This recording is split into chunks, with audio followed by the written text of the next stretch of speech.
Every year for NBA debates, fans and the media argue the ranks of players and stars in today's league. This is the most talent the NBA has ever seen in any era. Players both young and old are taking over, smashing record contracts and raising the bar for incoming players in the draft. But the one word that gets thrown around too much is superstar. People are very quick to call an up-and-coming player a superstar and hold them to the highest of highs. And I've had this debate too many times with my friends on what I think a player has to do to qualify for that label. So I've solidified my own criteria for what I consider a superstar that is based on facts, what we've seen in real time, and something that many players may never experience in their career. It's not just a flashy personality of a player. It involves playoff success, but at the hands of their own individual production. So with that being said, what makes a superstar a superstar? With the superstar label being thrown around too often, my criteria is pretty simple: playoff success and dominance. That equates to averaging at least 25 or more points over multiple winning series in multiple years. I understand there's more to basketball than scoring, as we've had plenty of superstars in the past lead their teams to deep postseason runs despite lower scoring numbers. But those guys impacted the game in other areas, and in today's NBA, there's not a single number one option who I consider a superstar that's not significantly carrying the scoring load throughout a playoff run. These are guys who can hands down win a playoff series off their own backs. Seems like a pretty simple standard to be eligible for, but there are so many players that put up great regular season stats, make all-star teams, but never put it together in the playoffs as number one options. That could be because of a lack of pieces around them, among other external factors, but the best of the best players make whatever they have work and deservingly should be tagged as superstars. So now that we know what criteria we're following, let's look at who meets the mark and who doesn't. Before I start things off, I need to make a disclaimer. The order I talk about these guys is not me ranking them. It's just the order I separated each group of players that are in similar situations. So up first we have the obvious superstars. These are some of the best players of this generation, and we've grown up watching them take over games many times by themselves. These guys don't need explanation to why they're at this status, because we've seen their greatness and longevity transcend basketball into one of the best eras of sports we've ever seen. Regardless of any holes in their game, the one thing you can count on is their individual offensive production throughout an entire playoff run. There's not many surefire superstars based on this level of confidence, and we'd have to go all the way back to decades ago to find another set of players that reach these levels of dominance in the postseason.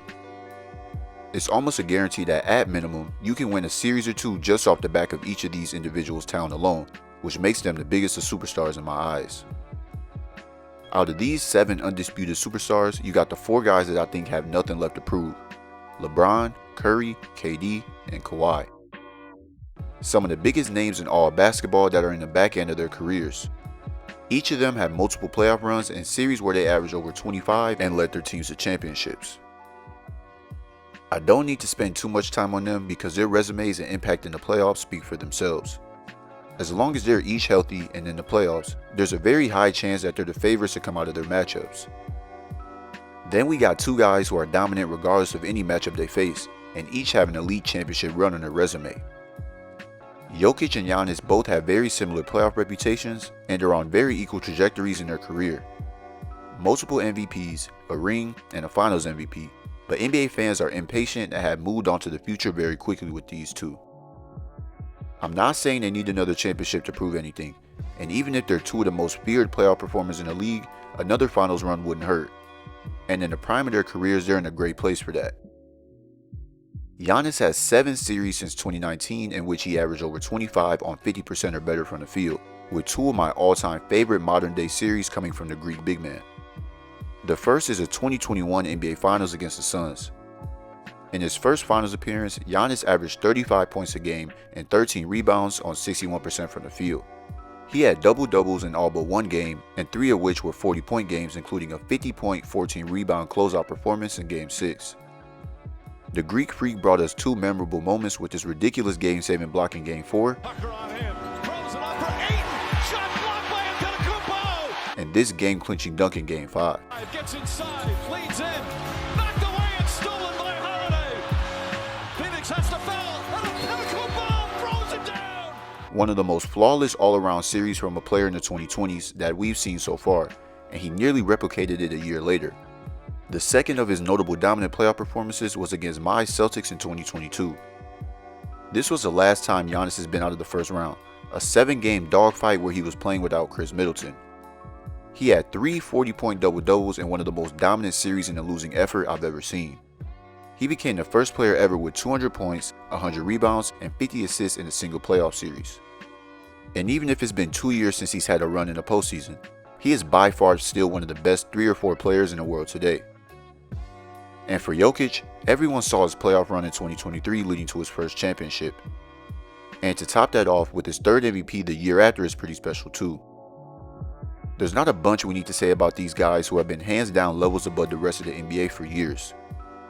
Because overall we know how great these two are once the calendar hits May and how dominant they can be against anyone. And the last of the 7 undisputed superstars is Luka. Luka is fresh off his first finals appearance, which was pretty surprising in the big bad Western Conference as a 5th seed. But at 25, he's now been to the NBA Finals, 2 conference finals, and averages 30 points, 9 rebounds, and 8 assists on 50 playoff games. He's had some elite moments in his playoff career, like in 2022 after going down 3-2 against the Suns, he put up back-to-back 30-point double-doubles and had that historic 33-point win in Game 7 on the road. And even in one of his worst series of his career, he still put up 29 a game in the finals. Despite his glaring flaws on both sides of the ball, Luka is still the most capable player in the league in terms of carrying a team in the postseason and easily a top 5 player overall. Now that we're through the obvious top dogs, it's time to really draw the line in the sand. This next group of guys I consider superstars based on my criteria are clear to me but might not be no-brainers to others. Whether that's because of their age or small sample size of elite production, people do argue that they aren't at this high of a level even though they are. Up first we got Shai. Shai really took off this year and was MVP runner-up behind Jokic. Although this was his first playoff run as a number 1 option and he only made it to the second round, you can't deny his ability to carry the load offensively. Against the Pelicans in the first round, he averaged 27 in the 4-game sweep with a 32% usage rate, which was 6th highest out of all players in the first round that played at least 20 minutes a game. One of, if not the best ISO scorer in the league today, showed that his game can translate to the playoffs. Now if I were basing this entire video on regular season production, Shai is 1000% a superstar, but it may be hypocritical for me to include him in this given it's such a small sample size in the postseason. But the efficiency and ease he makes the game in a slowed down environment like the playoffs can't go unnoticed. Next we got Jason Tatum, who currently might be the most controversial player on this list. What I consider the most hated all-star in the NBA today, Tatum is the easiest player to judge when looking at playoff numbers and pushing your team over the top. He has 2 finals appearances, 5 conference finals, never missed the playoffs in his career, and finally got his first ring this summer. People argue that he inherited a great team already, but he's been the best player on pretty much all of his playoff teams. He is the system for the Boston Celtics. Since the 2020 playoffs, he's averaged 26.8 points and 8.5 rebounds in 85 postseason games. Tatum's also had some of the best playoff moments this decade than any other player in the league. He's been in 7 career Game 7s with a 5-2 record averaging 26-9 on 47-47-80 splits. One of the best examples to show the level he can reach is during the 2022 East semifinals against the Bucks. The Celtics just came off a choke job in Game 5 and put themselves in an unnecessary situation down 3-2 going on the road for Game 6. Milwaukee is the betting favorite, and people said it was going to be hard for Boston to recoup after giving up a game, but then Jason Tatum happened. Tatum tries a corner 3, got it. Tatum finds some room, launches a 3. Jason Tatum. Game in Game 5. Tatum gets to his spot, nails another 3. Tatum spins against Matthews, gets inside, layup is good, and 1. Ford's 3 assists. Fires away another 3, got it. Jason Tatum with 21-24. Tatum spins, layup, bad shot, it's good. Shot clock. Tatum step back, 3-pointer, it's good. Jason Tatum with a masterpiece tonight. Smart looking, Tatum catches, Tatum shoots, Tatum scores. Tatum's got to put it up. Step back, 3-pointer. Bang! Martin inside the Tatum spins, falling away off 1 foot. It's good again. Martin kicks it out in the corner. Tatum, three-pointer, puts it in. Physical with Tatum. Tatum on the drive, lays it in, and the foul. 46 points, 53% from the field, and 7 for 15 from 3 on the road to force a Game 7. This is superstar stuff that people have seemed to have forgotten he's capable of doing. Another example, Game 6 of the 2023 East Semis against the Sixers. Going into the fourth quarter, Tatum had 3 points on 1 for 13 shooting in a 2-point game. The Celtics are down 3-2 in the series, with their life hanging in the hands of their star 25-year-old. Then he did this. Here's Tatum, fires over Embiid, got it! Maxey on Tatum now. Little quick sit dribble Tatum, that's 2 in a row. Jason Tatum, welcome to Philadelphia. Tatum slips out, fires the 3, made 2 in a row, make it 3. Yeah, Doc was trying to get them to foul. Tatum with the 3. 16 points in the fourth quarter to extend their season to 1 more game to get to the Eastern Conference Finals. And he followed up this statement, I'm humbly one of the best basketball players in the world. With this in game. 51 points, breaking the record for the most points in a Game 7 in NBA history just weeks after Steph Curry set it with 50 against the Kings. If we want to look at a full series, in my opinion his best series of his career, this year's East Finals against the Pacers. He averaged 30, 10, and 6 in one of the most competitive sweeps in NBA history. This is the series where I think JT really put all of his game together. All of the improvements he made over the years snowballed into one dominant series. His playmaking and lead ball handler responsibility hit an apex this series, and he helped lead 2 of Boston's best wins of the season in crunch time against one of the greatest offenses in NBA history with his live dribble reads and playmaking in space. Overall, people need to start respecting Jason Tatum. This playoffs, the Celtics had a 9.3 net rating and a 119.76 offensive rating with Tatum on the court. When he was off the court, that net rating dropped to 4.37 and the offensive rating plummeted to 108.22. And I hate to do this, but a narrative is being pushed about Jaylen Brown being the Celtics' #1 and their best player since he has the Finals MVP. But that's just completely false. This playoffs, Boston had an 18.55 net rating with a 122.51 offensive rating and a 103.96 defensive rating like you see in the green. As opposed to in the red when Brown was on and Tatum was off, the Celtics had a 5.8 net rating with a 113.33 offensive rating and a 107.54 defensive rating. So Boston was better on both sides of the ball with Tatum running the unit instead of Brown. Like I said, he is the system. The Celtics environment was a product of Jason Tatum, not the other way around. And my last points to push Tatum's superstar case. Against the Cavs in the Eastern semifinals, he joined LeBron as the only 2 players ever to lead all players in points, rebounds, assists, steals, and blocks in a single playoff series. He became the 6th player in NBA history to lead their team in points, rebounds, and assists while reaching the finals, joining Luka, Jokic, LeBron, Tim Duncan, and Jason Kidd. He also became the 6th player in NBA history to win a championship while leading their team in points, rebounds, and assists, joining Hakeem Olajuwon, LeBron, Jokic, Tim Duncan, and Larry Bird. He passed Kobe Bryant with 2,711 career playoff points, which is the most by any player aged 26 or younger. And since 2020, over 50% of his playoff series, he's averaged 25 or more, proving that he's shockingly one of the most underrated players in the NBA today. The last of this tier, we got Donovan Mitchell. Mitchell wrongfully hasn't been in elite player conversations in a very long time, mainly because of the team and market he's in. But since his playoff debut in 2018, he has been one of the best playoff performers in the NBA.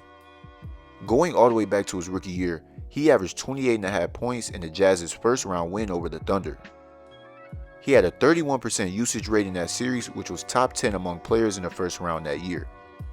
Then if we go a few years later to the bubble, one of the most entertaining series this decade between the Jazz versus Nuggets in the first round, Mitchell averaged 36 points on 53% from the field, 51% from 3, and 94% from the free throw line. He scored over 52 times, 40 once, and 2 other 30 balls. Although he lost this series and was 1 shot away from advancing in Game 7, we cannot argue these numbers that he produced. He averages 28 in his playoff career overall. Out of the 10 career series he's been in, 7 of those he's averaged over 25. However, he's only made it out of the first round 3 times. This kind of goes against my criteria because carrying your team to wins matters to me, but putting up the numbers he has and negative spacing his entire career can't go unnoticed. There's no real way to measure spacing, but he's gone from Gobert sitting in the paint to playing next to two non-shooters in Cleveland and still has averaged 30 in multiple playoff runs, easily putting him on his list for me. These three superstars to me rightfully deserve the same credibility as the top dogs I mentioned earlier. They're all number ones on their team, meet the statistical criteria, have carried their teams to series wins in the playoffs, but still seem to get disrespected. But these next tier players are very close to both superstardom and just regular stars. There's different reasons for each of them, which I'll get into. This last bunch of guys are on that fine line of being a superstar and a normal star player. These are the players to me that have the best argument for both sides. Whether it's too small of a sample size of elite playoff production or not being a number one scoring option on their team anymore, it's time to set the bar on what's a superstar and what's not. First, we got Jimmy Butler. Given the name Playoff Jimmy, as of the past few years he's been known to take the regular season off and flip the switch in the playoffs. He's had only 2 elite postseason runs scoring wise, although he's been to 2 finals and another conference finals. His playoff reputation really broke off in the bubble in 2020, where he led the Heat to the finals, or did he? Out of those 4 rounds, he averaged over 25 once. Even in the conference finals against the Celtics, he only averaged 19 points. It was much more of a team effort than one individual person. Or in 2021, where the Heat got swept by the Bucks, and Bryn Forbes outscored Jimmy Butler across the 4 games with 15 a game. But I gotta respect 2022 and 2023. Each round of the 22 playoffs, Butler averaged 30, 27, and 25, all on nearly 50% shooting. In 23 during his finals run, he really exploded in the first round versus the Bucks. Everyone remembers his performances in games 4 and 5. So far in these playoffs, Butler arriving to fill it down. Points for Jimmy Butler. Sets up a 3. Butler. Long shot. Portis, they swing it to Allen up top. Butler from out of nowhere. And Jimmy Butler. Butler left alone in the corner. In the series. He put up 56 on 68% shooting and 42 on 50% in back-to-back games. Although I'm not the biggest believer in the term Playoff Jimmy, these last 2 years have been elite while being surrounded by subpar offensive talent.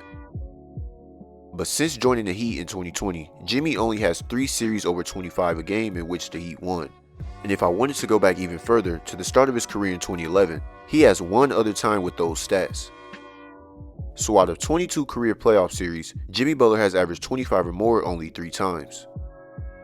I know he adds value defensively, but superstars consistently break through offensively, and he just hasn't done that, so he falls below the mark of a superstar for me. Next, we got Jalen Brunson. A super quick rising star, the underpaid point guard became one of the top scorers in the league regardless of position last year. A career-high 28 points per game in the regular season and a second-team All-NBA placement, Brunson has gotten better every single year of his career and is translated to the playoffs. His rise began back in the 2022 first round versus Utah. He was a sidekick to Luka and only averaged 16 in the regular season. But Doncic went down with a calf strain on the very last game of the regular season. He was out for 12 days in the first 3 games of the opening round against the Jazz. Brunson exploded this series for nearly 28 points a game with a 40 and 30 point game, setting himself up for the unexpected career he's in now. Since that moment, the 4 playoff series Brunson has been in, he's averaged over 30 in all of them but one. The first round of this past year, he went nuclear. 35.5 points and 9 assists a game to carry your team at 6'2" is superstar stuff to me. I never would have thought he'd ever be in these conversations, and he's had his doubters as well. This is a game that the big and bold and it favors that God-given thing. And I love Jalen Brunson. I love Jalen Brunson, but you're going to put him on the level of a 1A. You're putting him with Giannis, Embiid, Steph. Tatum, Only 5 playoff series is a small sample size, and I'd be contradicting myself to not throw Brunson in that superstar category, but include Shea. But Shea and another player I'll mention later on may be the only outliers. They've proven their production isn't a fluke, and their best ball is ahead of them. Brunson is still under 30 and is on his way towards the prime of his career, so I expect this same production for many more years, setting himself up to be a superstar in the future. Third, we got Devin Booker. This is one of the closest cases we have out of the group. He's had a short playoff career but very elite moments and has met the criteria so far. But the problem is he's no longer viewed as a #1 option by the public. In 2021, he broke the record for most points scored in a player's first ever playoff appearance and led his team to the finals. He averaged 25 or more in each series during that run with 4 40 balls and 6 other 30 balls. His best moment was in the first round against the Lakers. Tied 2-2, he completely took hold of that series in games 5 and 6. Booker with a dribble hesitation, draws the contact. Booker working off the screen, rising up from long range. Right now, he's not saying much. Book. He might be holding on to that leg a little bit. Booker from the end to start this game. 4:17 remaining in the quarter. Lakers are down 21-10. Booker's 37-5 in Game 5 and 47-11 in Game 6. But this is where this entire thing gets turned around. After a bad 2022 playoffs where the Suns blew a 3-2 lead and had one of the worst Game 7 losses in NBA history, Phoenix had to go trade for KD to try and get them over the hump. But Booker has averaged more points than KD in each of their playoff series with a higher usage rate in every series but one. Like in the 2023 first round versus the Clippers, he once again took control of the series. In probably his best series of his career, Book averaged 37 points and took the wheel next to KD with the team leading 29% usage rate. Out of the 5 games this series, he scored 40 or more twice, 30 plus 2 other times, and 26 in Game 1. Suns lead at 5-9. Booker had a monster third quarter. 18, now he fires. something Chris Haynes talked about as he talked to him at halftime. And Booker, Booker, he checked. Oh yeah! Knocks it away, scooped up by Booker. Booker crosses. So it's safe to say he's still a #1, and although little recent playoff success, he's carried his team to the finals this decade, and still leaves a mark offensively in playoff series next to an all-time great. Book's a superstar in my eyes, but tight-roping the thin line next to just a regular star. And lastly, we got 2 guys who I think have very similar careers so far. Anthony Edwards and Trae Young are 2 young stars that both broke through with a deep run to the conference finals. They've each been in 3 playoffs, both have played in 27 career postseason games, with a conference finals appearance when no one expected it. That trip to the conference finals is each of their only times winning a series in the playoffs. They both have a huge offensive impact for their teams, but minimal success attached to it. For Trae, that 2021 playoffs was special. Getting through the Knicks and the Sixers, averaging 29 in both series as the lower seed and no true major offensive threat next to him was special to see. But he's had no success in the playoffs since then. You can bring up that his team isn't good, and that's a valid argument. But this superstar group is an elite list to be a part of, and the best players in the world elevate their team, and he just hasn't done that. Hopefully Atlanta helps him out and adds talent around him because he's too good to be competing on a team with no other weapons. And for Ant, everyone wants to bring up his personality and unique and funny energy he has on and off the court when debating him being a superstar. But like I said at the start of the video, winning in the postseason matters, and he just hasn't done enough of that yet.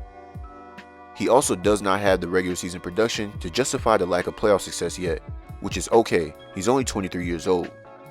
But he's well on his way to holding that status with the way he played in this year's playoffs.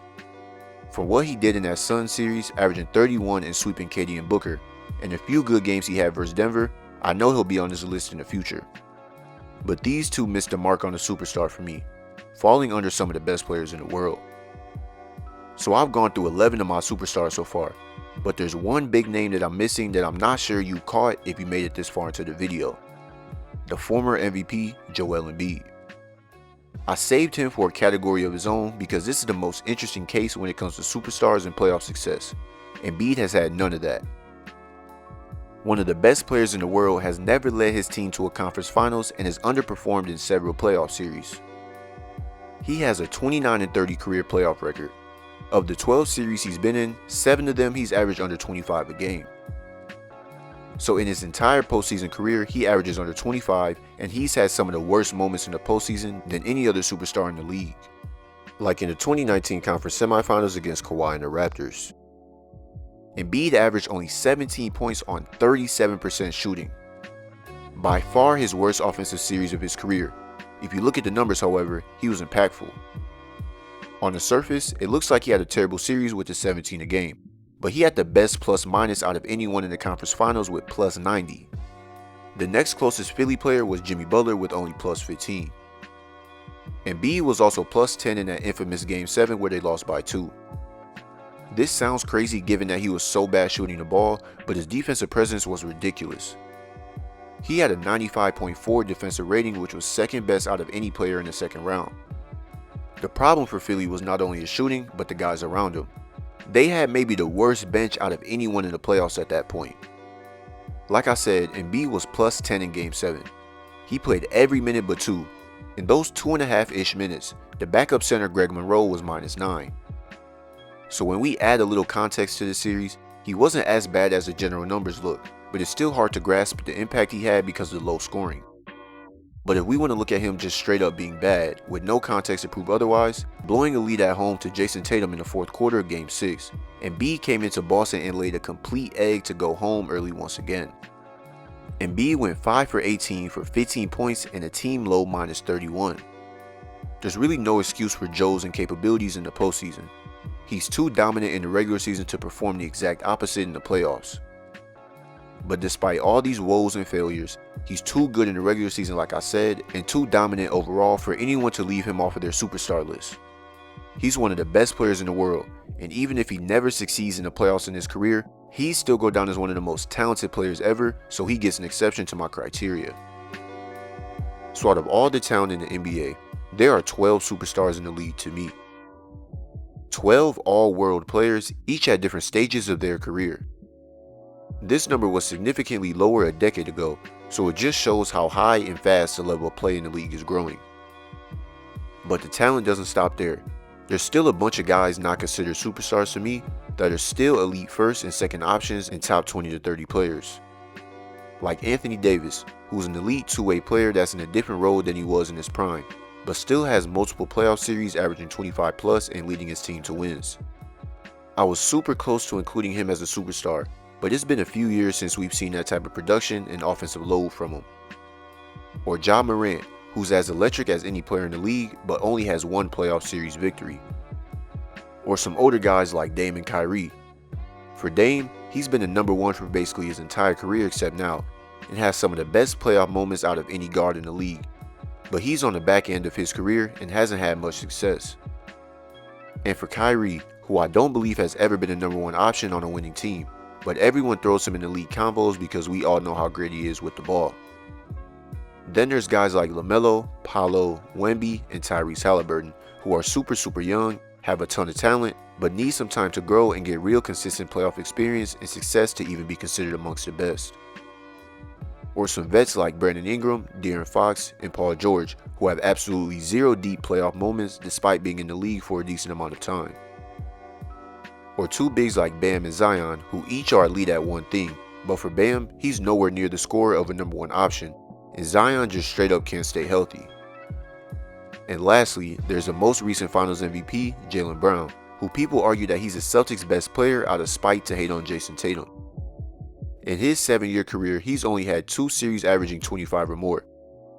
Although he's improved significantly over the years, he's still nowhere near the playmaker or offensive engine that Tatum is, and has benefited from playing alongside JT his entire career. So overall, a superstar has many different factors tied to it, but at the end of the day, basketball is basketball, and that's all that matters. Impact and dominance on the biggest stages in this league holds the most weight, and not everyone can reach the heights that some of these greats do. But I enjoyed giving y'all this case study that has been debated in this sport for a really long time. I appreciate anyone who stuck through for the entirety of this video, and I'll see y'all next time. Peace.